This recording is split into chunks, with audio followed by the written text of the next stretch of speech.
After an extended break, MotoGP fan prayers have been answered as the holy grail of two-wheeled racing returns to action this weekend.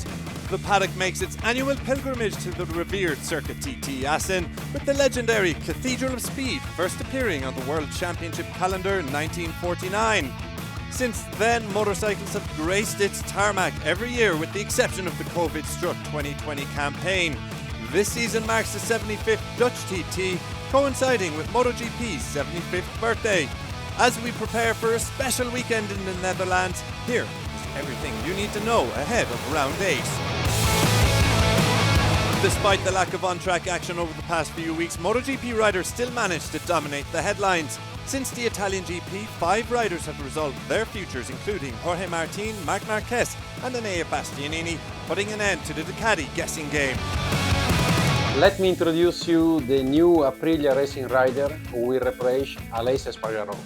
Following the Mugello test, Aprilia announced the shock signature of the current championship leader Jorge Martin from Prima Pramac Racing, which in turn cleared the path for 8-time world champion Marc Marquez to jump up to the factory Ducati squad.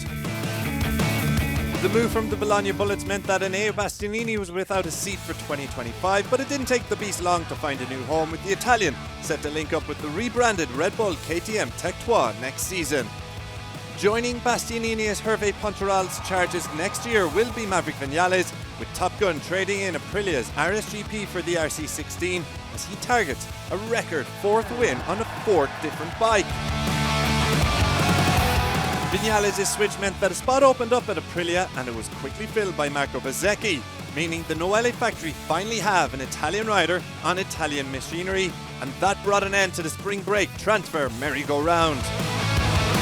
Looking ahead to the on-track action in Assen, and the title fight is really beginning to hot up. Following back-to-back successes in Barcelona and Mugello, Pecco Bagnaia has slashed the deficit to Jorge Martin to just 18 points.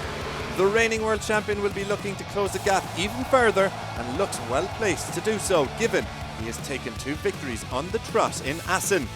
Should he take the win, the Italian will make it 3 consecutive victories for the first time since the 2022 campaign, where he won 4 in a row, with the first of those coming at Assen and ending at the San Marino Grand Prix. For Jorge Martin, Assen has not proven a happy hunting ground for him, as the Spaniard has failed to register a single podium in either the Tiso Sprint or feature race in 4 visits to the circuit, with the P5 his best in 2023. Marc Marquez is 3rd in the standings, 35 points behind Martin, and he has a rich history at this circuit. He recorded 7 straight podiums, including 2 wins between 2013 and 2019, though he has only competed in 1 race since then, where he finished 7th in 2021. The Assen TT always brings out a boisterous and vibrant Dutch crowd, and 2024 is set to be no different. Home fans will also have one more reason to get excited for Sunday, as they could potentially see a first Dutch winner since 1989 and Hans Span in the 125cc class. Sitting 3rd in the Moto3 standings, Colin Vyer is primed to compete at the business end of things in Sunday's race, and with local fans lending him their support, he will be aiming to take a dream victory on home turf. It's all stations go for the MotoGP Assen. The first track action gets underway on Friday morning, so make sure you join us then.